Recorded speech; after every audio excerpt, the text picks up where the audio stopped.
The ceramic plate exploded against the stainless steel wall, white shards scattering across the kitchen floor like deadly snow. Chef Marco Bellini stood in the center of his 3 Michelin-star restaurant, chest heaving, his hands still trembling with rage.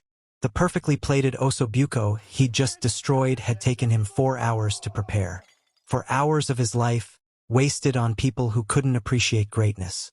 "Get out," he said quietly, his Italian accent thickening with each word. All of you, get out of my restaurant." The dining room fell silent. 32 guests, some of the wealthiest people in Manhattan, stared at the chef who had just emerged from his kitchen like a madman. Cell phones rose slowly, recording everything. By morning, this moment would define him. By morning, everything he'd built over 30 years would be gone. But Marco didn't care anymore. He was done. If you're already hooked by this chef's breakdown, hit that subscribe button because this story gets even more emotional. And make sure you stick around until the end. You won't believe how one grandmother's simple action changed everything, including Marco's lonely heart. 3 months earlier, Stella d'Oro had been untouchable. The restaurant gleamed on the corner of West 57th Street, its gold lettering catching the afternoon sun. Inside, Marco commanded his kitchen with the precision of a surgeon and the temper of a tyrant. His sous chef, David, had worked under him for 8 years and still flinched when Marco raised his voice.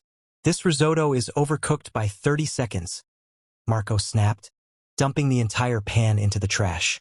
"Start again. And this time actually pay attention." David nodded silently, his jaw tight. Around them, 12 other cooks worked in terrified silence. They were the best in New York, handpicked by Marco himself, but nothing they did was ever good enough. Every dish had to be perfect. Every plate had to be art. Every single detail mattered because Marco Bellini's reputation depended on it.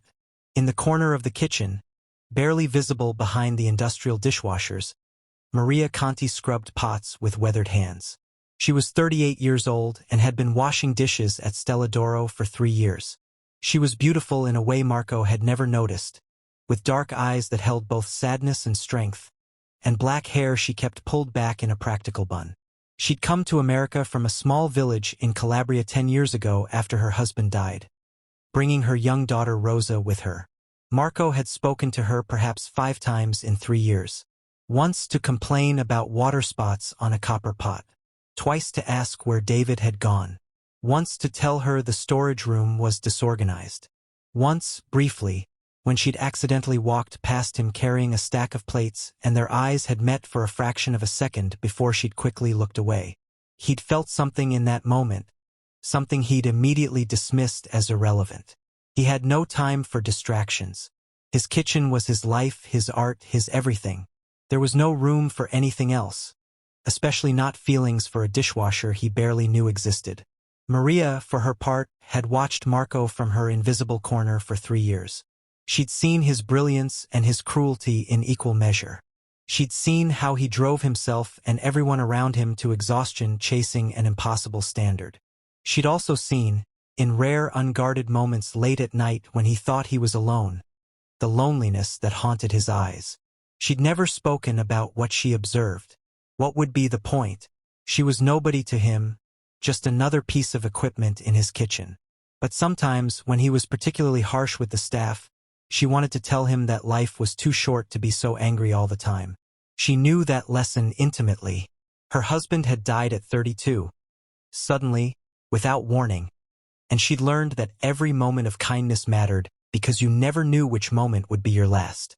But she stayed silent and washed dishes and raised her daughter and tried not to think about the handsome, tormented chef who seemed determined to work himself to death. Marco had been married once, 15 years ago, to a fellow chef named Gabriella. It had lasted 2 years before she'd left him, exhausted by his obsession with perfection. "You love your kitchen more than you love me," she'd said on her way out. He hadn't been able to argue. Since then, there had been brief relationships, but they all ended the same way. He worked too much, cared too little, gave nothing of himself beyond what appeared on a plate. He told himself he didn't mind. He told himself his work was enough.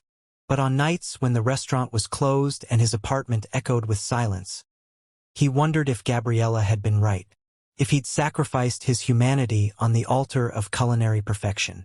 Then came the review that shattered everything. It appeared on a Tuesday morning. Celeste Rousseau, the most feared food critic in New York, had dined at Stella d'Oro the previous week. Marco had known she was there. He'd personally overseen every dish that went to her table. He'd used ingredients flown in from Italy that morning. He'd executed techniques he'd spent years perfecting. The review's headline read, "Stella d'Oro, technically flawless, emotionally bankrupt." Marco read it 3 times, his coffee growing cold in his hand. Chef Bellini has mastered every technical aspect of Italian cuisine, Rousseau wrote. His dishes are museum pieces, perfect in every measurable way. But somewhere along his journey to the top, he forgot that food is supposed to make you feel something. His creations are beautiful, precise, and utterly soulless. Eating at Stella d'Oro is like kissing a marble statue, impressive but cold.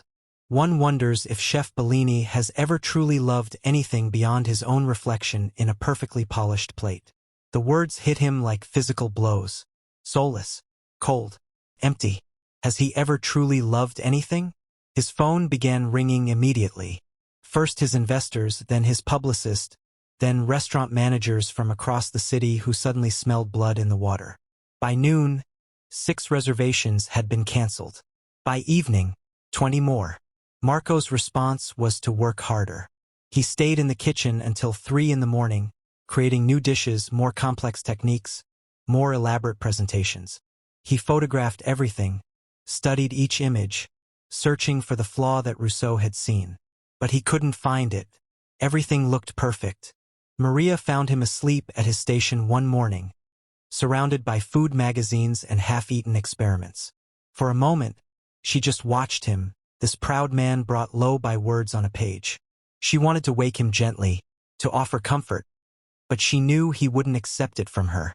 So she quietly placed a clean kitchen towel over his shoulders like a blanket and went back to her station. When Marco woke an hour later, he found the towel and wondered briefly who had put it there. The small kindness confused him. He wasn't used to kindness without expectation. David found him soon after, already back to work. "Chef," he said gently, "you need to rest. You need to take care of yourself." "I need to prove her wrong," Marco said, his eyes bloodshot. "I need to show everyone that she doesn't understand real cuisine." But the cancellations kept coming. And Marco's temper, already legendary, became impossible. He fired 2 cooks in 1 week.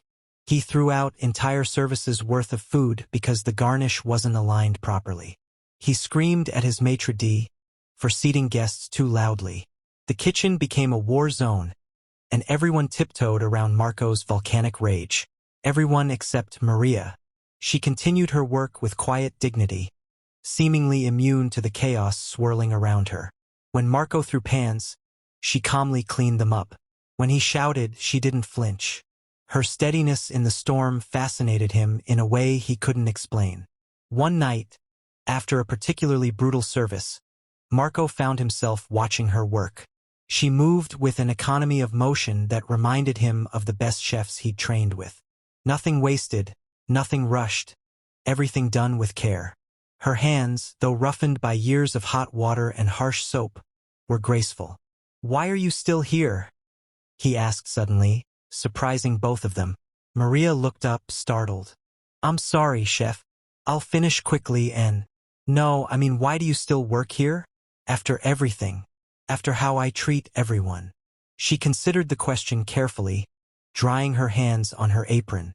"Because I need the job. I have a daughter to support. But also because I think underneath all that anger, you're just afraid." "Afraid?" Marco laughed bitterly. "Of what?" "Of being ordinary. Of being seen as less than perfect. Of being human." She paused, then added quietly, "Of being alone." The words hit deeper than any review. Marco stared at her, really seeing her for the first time. The intelligence in her dark eyes, the quiet strength in her posture. The way she looked at him with neither fear nor judgment, just understanding. "You don't know anything about me," he said, but without heat. "Maybe not. But I know loneliness when I see it. I've lived with it for years. She turned back to her dishes. Good night, chef. After she left, Marco stood in his empty kitchen, her words echoing in his mind. She was right, and that terrified him more than any bad review ever could. The night of his breakdown came 2 weeks later. A Friday, typically their busiest night, but only half the tables were full. A businessman at table 7 sent back Marco's signature dish, the deconstructed osso buco that had once earned a full-page spread in Bon Appetit. Too rich, the server reported nervously, holding the barely touched plate. He says it's trying too hard. Something inside Marco snapped. Not loudly, but completely, like a cable that had been fraying for months finally giving way. He walked calmly to the dining room and confronted the businessman. The argument escalated. Within minutes, Marco was announcing to the entire restaurant that Stella d'Oro was closed, effective immediately. The chaos that followed would be replayed on social media for weeks. By midnight, the restaurant was empty except for core staff who had nowhere else to go. David tried to talk to Marco, but he locked himself in his office. Eventually everyone left. Everyone except Maria. It was nearly 11 o'clock, well past her shift, but she continued washing the evening's dishes. She knew she should leave, that Rosa was waiting with the neighbor, but something kept her there. Some instinct that Marco needed someone tonight, even if he didn't know it yet. She heard the crash from the kitchen and found Marco there, working furiously. He was making something, his movements sharp and angry. For 2 hours she watched from her corner as he created and destroyed, each version more technically perfect and emotionally empty than the last. Finally, he scraped his latest attempt into the trash and just stood there, shoulders slumped in defeat. Chef Bellini, Maria said softly in Italian, stepping forward. May I say something? He turned, surprised to find her still there. You're still here. Yes, and I think you need to hear this. That dish you just threw away, it was beautiful, perfect even, but you weren't making it for anyone. You were trying to prove something to yourself, to the critics, to everyone who ever doubted you. That's not cooking. That's self-punishment. What would you know about it? He asked, but gently this time, genuinely curious. More than you think. My mother-in-law, before she retired, was the best cook in our village. She taught me that cooking isn't about technique or perfection. It's about connection. About saying, I care about you without words. When did you last cook for someone you cared about? Chef. Marco's throat tightened. I don't have anyone to cook for. Then maybe that's the real problem, Maria said. Maybe Rousseau was right. Maybe you can't put soul into food when you've closed yourself off from everything that gives life soul. Before Marco could respond, the back door opened. An elderly woman entered, small and bent, wearing a black dress and thick shawl. She had a young girl by the hand, Rosa, Maria's daughter. Nah, Maria gasped, rushing forward. You're early. You weren't supposed to arrive until next week. The old woman, Giulia, smiled warmly and embraced her daughter-in-law. I couldn't wait any longer to see my Rosa. Rosa hugged her grandmother, and Marco watched the reunion with an ache in his chest. When had anyone last greeted him with such pure love? When had he last felt connected to another human being in any meaningful way? Giulia's sharp eyes found him standing alone in his pristine kitchen. She studied him for a long moment, and Marco felt exposed under that gaze, as if she could see every defense he'd ever built, every wall he'd ever erected. You're the chef, she said in Italian. The one Maria works for. Yes, signora. You look very sad, she said simply. And very lonely. Why is that? Marco opened his mouth to deny it, but he couldn't. Not with this old woman looking at him with such gentle certainty.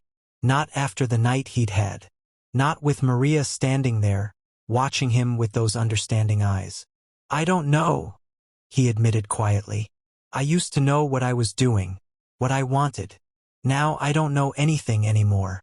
Giulia nodded as if this made perfect sense. She walked slowly around the kitchen, her weathered hands trailing over the expensive equipment.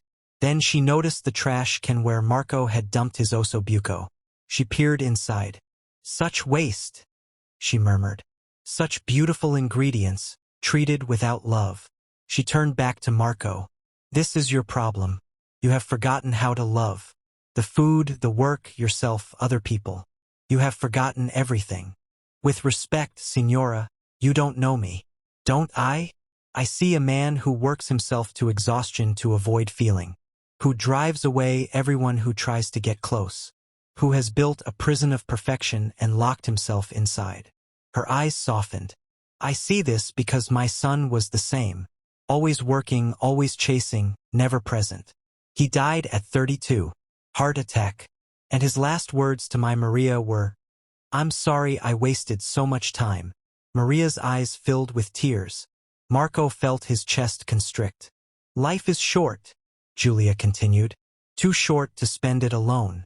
Too short to forget that food, work, success. None of it means anything without people to share it with. Without love. Marco looked at Maria, saw the pain and loss written in her face, and suddenly understood why she'd watched him with such concern all these months.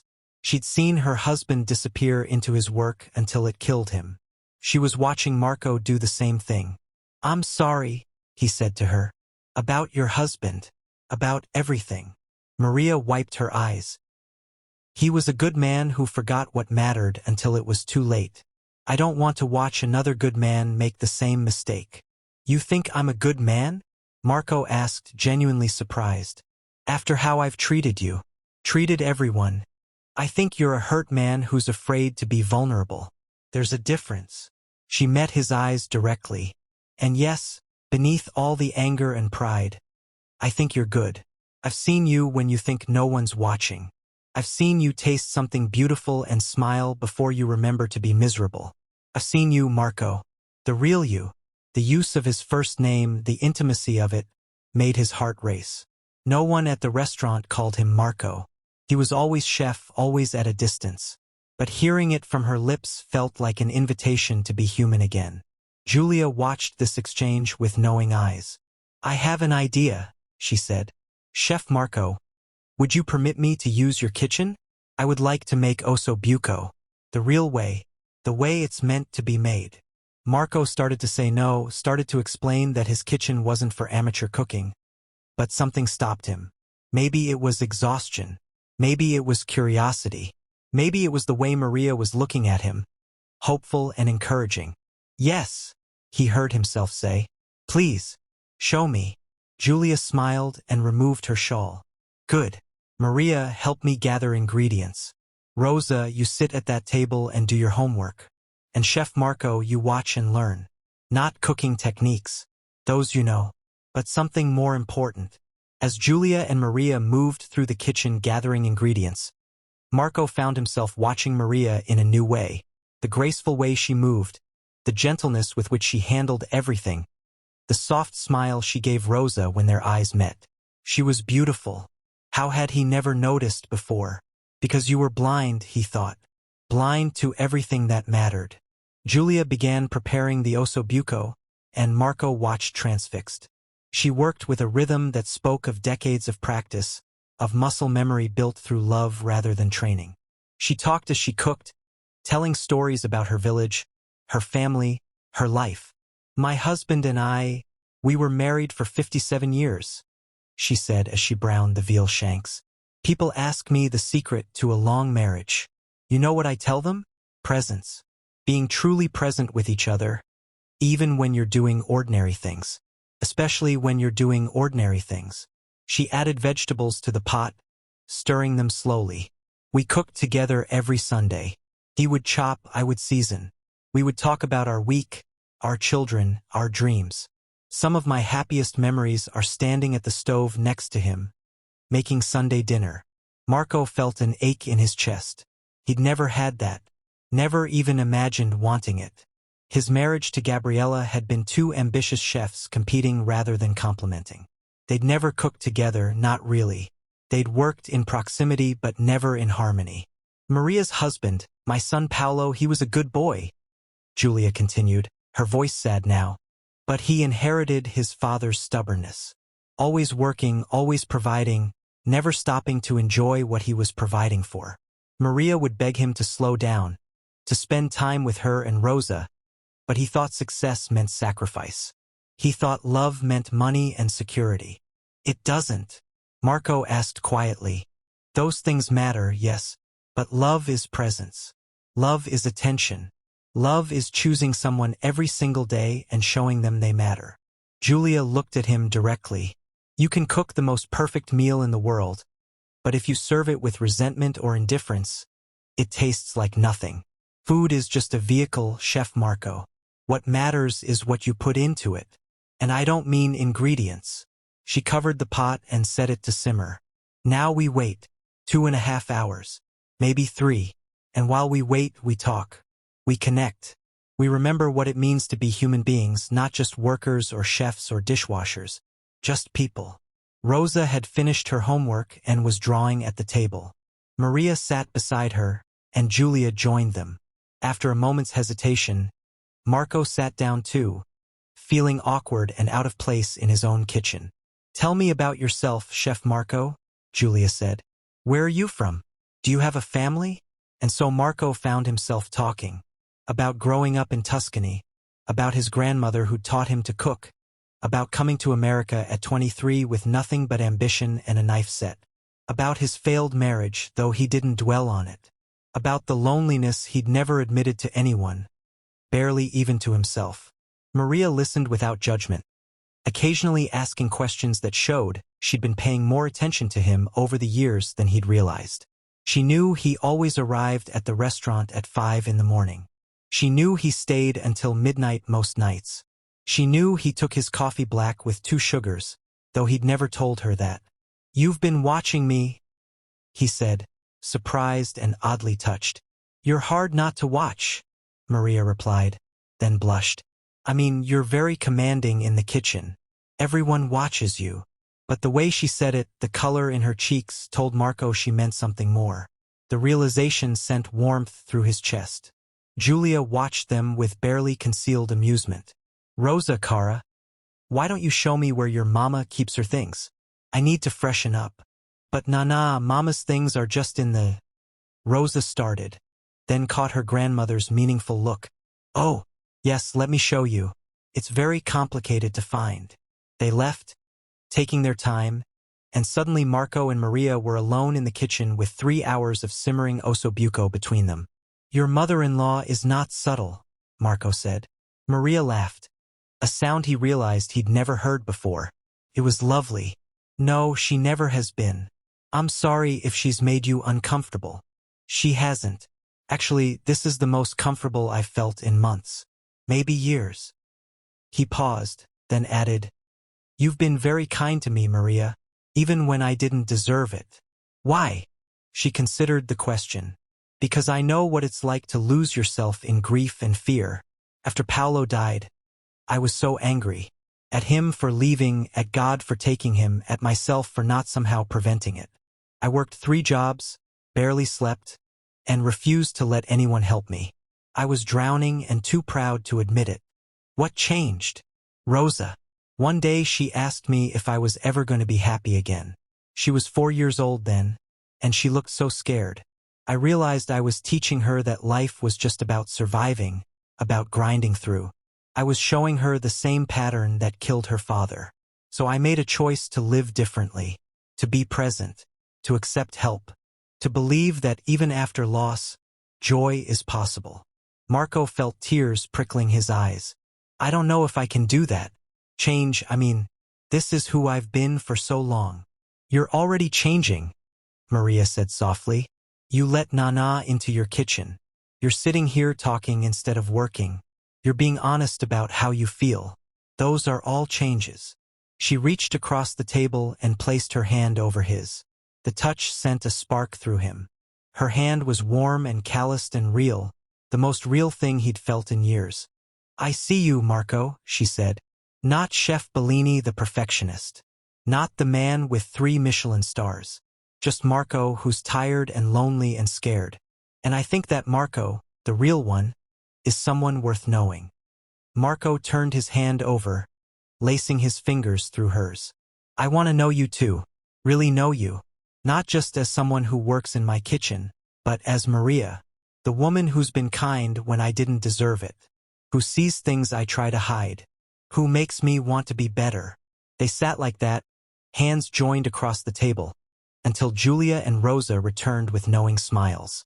The old woman checked the pot, pronounced it nearly ready, and the kitchen filled with an aroma so rich and deep it made Marco's eyes water. When Giulia finally served the ossobuco, plating it simply and honestly, Marco took his first bite and understood everything. The dish wasn't technically perfect. The sauce wasn't emulsified to molecular precision. The presentation wouldn't win any awards. But it tasted like love, like memories, like home, like everything he'd been chasing and everything he'd lost along the way. He looked up at Maria, tears streaming down his face. I've been so stupid, so blind. I had everything I needed to make food like this. I just forgot how to feel. Then feel now, Maria said gently. It's not too late. Over the next few months, everything changed.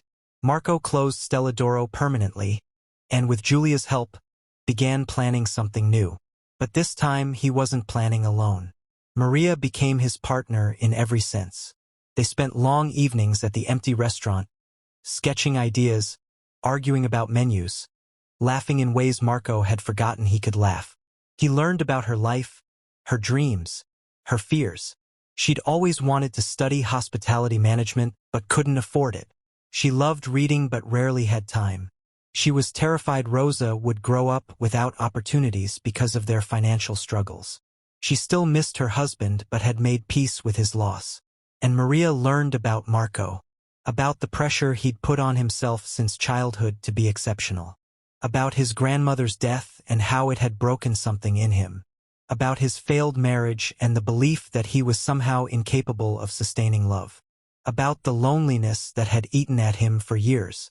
You're not incapable of love, Maria told him one night as they sat in the empty dining room, sharing a bottle of wine. You just gave your love to the wrong things, to perfection instead of people, to achievements instead of connection. And now, Marco asked, moving closer to her, now you get to choose differently. She smiled. If you want to. He kissed her then, gentle and tentative, and it felt like coming home. Like the missing piece he'd been searching for in every perfect plate, every glowing review, every star on his wall. It had never been about the food. It had always been about this. About connection. About love. Rosa was suspicious at first when Marco started appearing at their small apartment for dinner. But he won her over by teaching her to make pasta, by listening to her talk about school, and by treating her mother with tenderness and respect.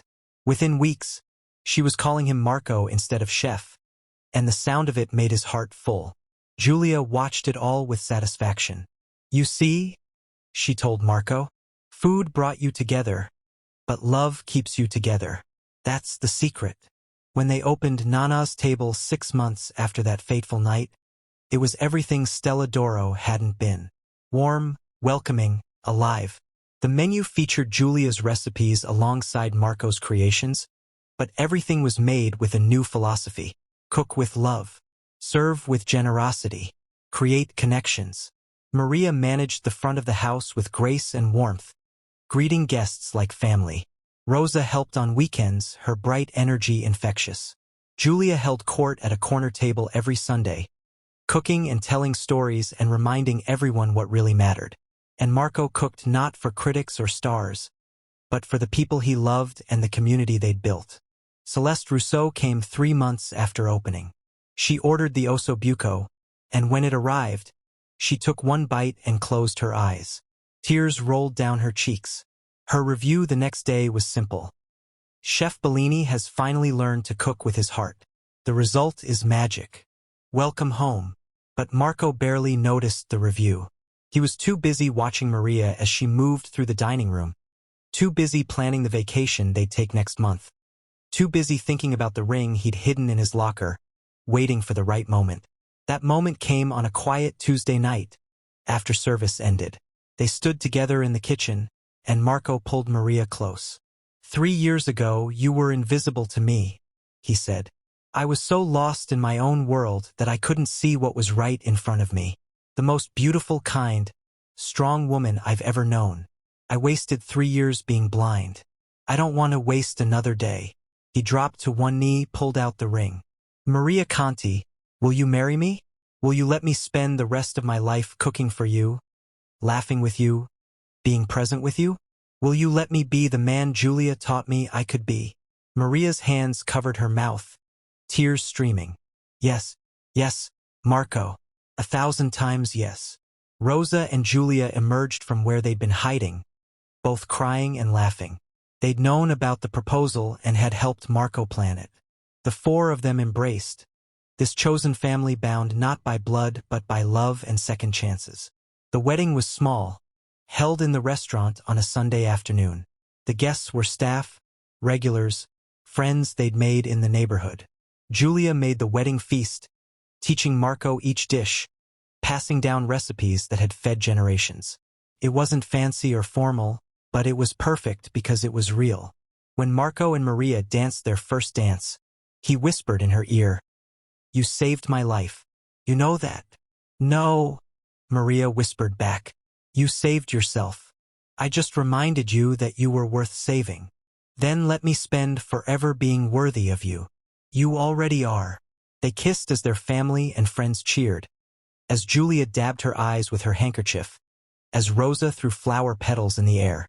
The restaurant smelled like garlic and wine and fresh bread, like love made tangible, like home. That night, after everyone had gone, Marco and Maria sat in the empty restaurant, her head on his shoulder, their fingers intertwined. "Do you ever miss it?" Maria asked. "The stars, the acclaim, the perfection?" Marco thought about it honestly. "Sometimes I miss the certainty of it, knowing exactly what I was working toward. But then I look at you, at Rosa, at this life we're building, and I realize I was chasing the wrong things. The stars were just metal on a wall. What we have, this is real." "What do we have?" Maria asked, smiling because she already knew. "Everything that matters," Marco said. "Love, family, purpose, connection, food that nourishes not just bodies but souls. A life that means something beyond awards and reviews." He pulled her closer. "I used to think cooking was about control, about bending ingredients to my will, about proving something to the world. But you and Giulia taught me that cooking is surrender. Surrendering to the ingredients, to the process, to the people you're feeding. And love is the same. It's not about control or perfection. It's about showing up, being present, giving yourself completely." "Look at you," Maria teased gently. "The great Chef Bellini, waxing poetic about surrender." "The great Chef Bellini was miserable," Marco said. "This version, the one who's just Marco, you're Marco, he's happy. Finally, actually happy." They sat in comfortable silence, watching the city lights through the restaurant windows. Tomorrow they'd wake early to prep for service. They'd spend the day cooking together, serving together, building their dream together. Rosa would come after school, doing homework at table 6 while sneaking tastes from the kitchen. Giulia would arrive for dinner, critiquing Marco's technique while praising his heart. It was ordinary and extraordinary at once. It was everything Marco had been too blind to want, everything he'd almost missed by chasing someone else's definition of success. "Thank you," he said suddenly. "For what?" "For seeing me when I was invisible to myself. For being patient when I was impossible. For believing I could change. For loving me enough to push me toward it." Maria kissed him softly. "Thank you for being brave enough to change. For opening your heart. For choosing this life with me." They locked up together and walked home through the quiet Manhattan streets, hand in hand, talking about everything and nothing. About the menu for tomorrow, about Rosa's upcoming school play, about maybe, someday, expanding to a second location. About the life growing inside Maria's belly, though neither knew it yet.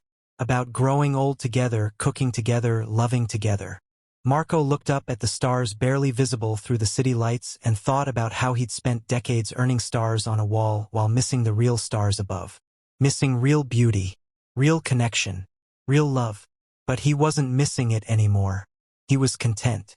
If this story touched your heart and reminded you that it's never too late to choose love over perfection, please hit that like button and share it with someone who needs to hear this message.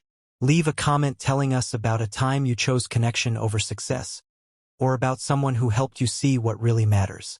And don't forget to subscribe for more stories that celebrate second chances, unexpected love, and the courage it takes to be vulnerable. Because the best stories aren't about people who had it all figured out. They're about people who were brave enough to admit they were lost, and humble enough to let love guide them home.